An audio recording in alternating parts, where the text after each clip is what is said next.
Bien, alors je propose aujourd'hui un travail assez différent de ce que je fais d'habitude. Comme je l'avais déjà suggéré, je propose de reprendre le texte que nous avons produit, que j'ai produit en ré mineur, et d'en donner une version piano. Alors, j'ai eu comme idée, si j'ose dire, parmi les centaines d'idées possibles, j'ai pris tout simplement un exemple existant.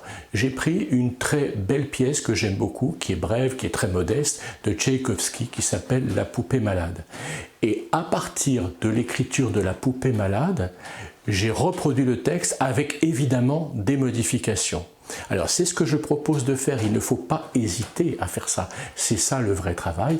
On peut prendre des exemples dans l'écriture de piano, que ce soit notamment dans l'écriture 19e siècle, du piano du 19e siècle, on peut prendre des exemples d'écriture pianistique chez Chopin, chez Schumann, particulièrement chez Schumann, ou dans un recueil comme celui de Tchaïkovski. Et à partir de là, on va le reproduire mais avec une autre harmonie. Voilà.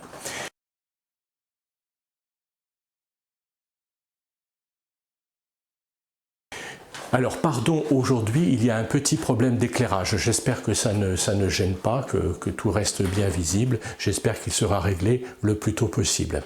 Voilà, donc qu'est-ce que j'ai ici? Je suggère de regarder ce texte qui est vraiment très bien écrit de Tchaïkovski, La poupée malade, disais-je. Voilà.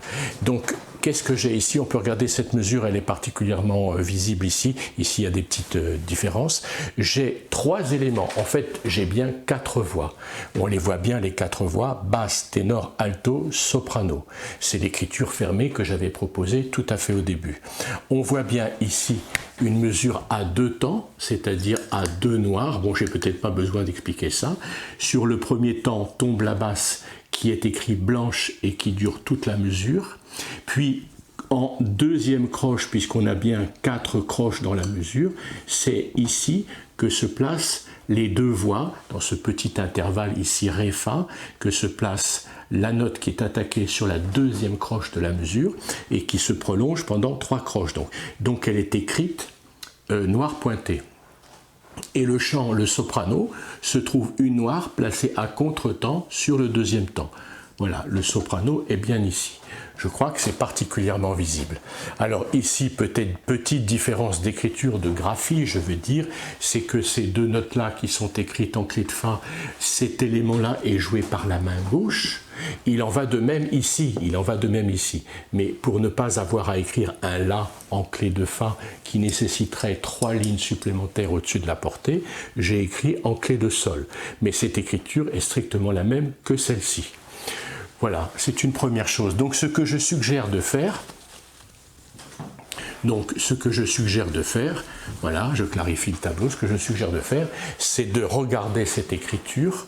Pour une fois, ce n'est pas moi qui vais m'en occuper, enfin je m'en suis déjà occupé ici, j'ai produit le début, mais je suggère d'écrire le texte jusqu'à la fin et éventuellement me l'envoyer par mail, ce sera très volontiers que je regarderai les différentes versions. Voilà, c'est un exercice ici qui est très simple en fait, il est extrêmement simple, mais il permet de mettre en œuvre une écriture à partir de l'écriture rigoureuse des 4 voix que j'ai proposées, une écriture pianistique. Voilà. Je fais remarquer évidemment que j'ai modifié des éléments parce que justement cette écriture, la transcription textuelle ne conviendrait pas forcément. D'ailleurs, il y a une chose qui me gêne un tout petit peu, c'est la répétition de ces 2 mesures ici. Je pense qu'elle est tout à fait correcte et tout à fait bonne, mais enfin, ça pourrait se discuter. Alors, on voit bien ici que je n'ai plus d'anacrouse, je pars directement sur le Fa, on voit le Do dièse, le Ré, le Sol dièse, le La. On voit bien ces éléments ici. C'est un faux legato, j'indique simplement le premier élément de phrasé, ce que j'avais présenté en première partie. Voilà ici ma première partie, et j'ai bien ces intervalles que j'avais qualifiés de zigzag, Fa, Do dièse, la quarte diminuée, Ré, Sol dièse, la quinte diminuée. Et on a l'élément ici demi-ton et demi-ton. L'élément Do dièse Ré, qui est sensible tonique en Ré, et Sol dièse La, qui est sensible tonique en La, bien qu'on reste en Ré. Voilà. Donc déjà, ce premier élément qui va jusqu'ici, voilà ici une mise en œuvre que je pense très intéressante et encore une fois, qui est une simple adaptation d'un texte existant déjà, à savoir cette fameuse pièce La poupée malade. Voilà un exercice que je pense intéressant. Je suggère donc, je me répète, que chacune et chacun, enfin ceux qui s'en sentent l'envie, poursuivent le texte jusqu'à sa fin, sans oublier qu'on a droit à des modifications. Il ne s'agit pas de reproduire le texte absolument à l'identique, ce que je montre ici par l'absence d'anacrouse. Voilà pour une première écriture. Je vais suggérer une deuxième écriture.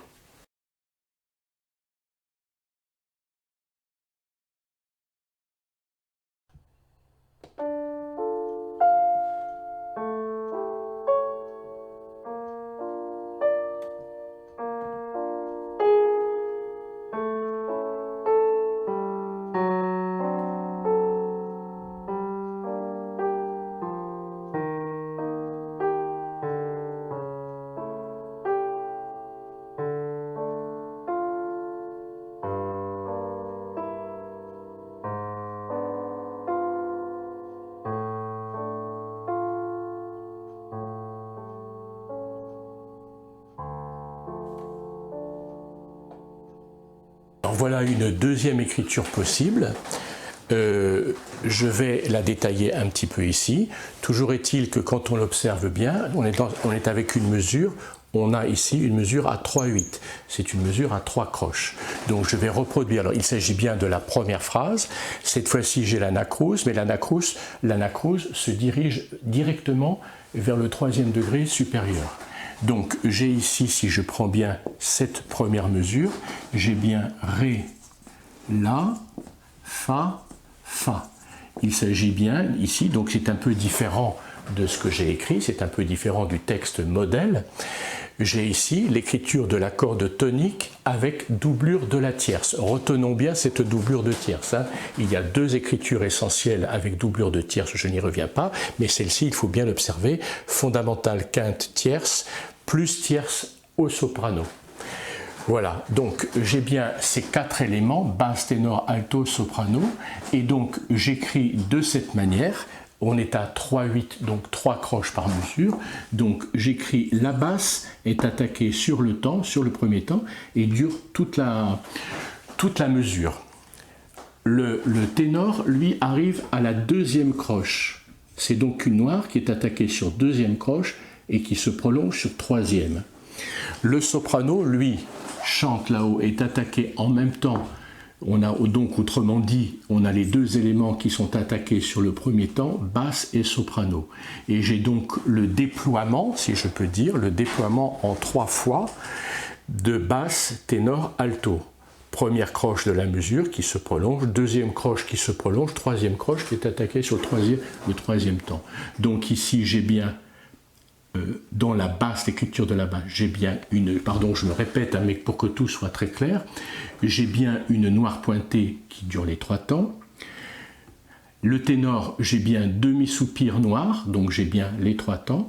Et ici, j'ai bien soupir les 2 premiers temps et le 3e temps, c'est une croche. On est bien d'accord. Donc voilà ici le modèle de l'écriture. Voilà ici le modèle de l'écriture et je suggère simplement, donc j'ai réalisé ici cette première phrase qui avait été l'objet de mon premier exposé quand j'avais fait la première section. Le voilà ici avec cette modification initiale. Ici j'ai le Ré et le Sol dièse qui est réattaqué. J'ai le La qui est tenu, enfin voilà des petits détails, ce sont des détails qui n'en sont pas complètement, qui font que ça n'est pas le texte exactement le même, mais enfin voilà, donc je suggère ici d'effectuer un travail, je pourrais le faire, je pourrais produire tout le texte, je l'ai fait bien sûr en commençant à écrire, je suis allé jusqu'à la fin, mais je préfère ici, je pourrais peut-être le présenter un peu plus tard dans un devoir de vacances ultérieur, avec en quelque sorte la correction intégrale du texte. Je le ferai peut-être, mais je suggère, là il faut que chacun mette la main à la pâte, chacun et chacune mette la main à la pâte et réalise une version comme celle-ci.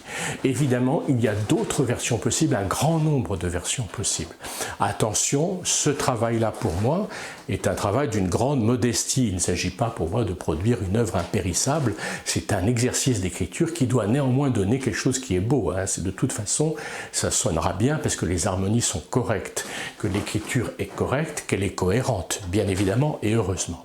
Donc la leçon un petit peu du jour, c'est d'avoir pris dans ce numéro 2 de Cahiers de vacances, d'avoir pris un texte et en quelque sorte de l'avoir un peu pressé comme un citron jusqu'à son ultime conséquence. On pourrait peut-être aller encore plus loin, mais enfin déjà ici, je pense qu'on a un exemple de travail musical assez approfondi. Donc je souhaite un bon travail à toutes et à tous et à très bientôt pour la suite de l'aventure.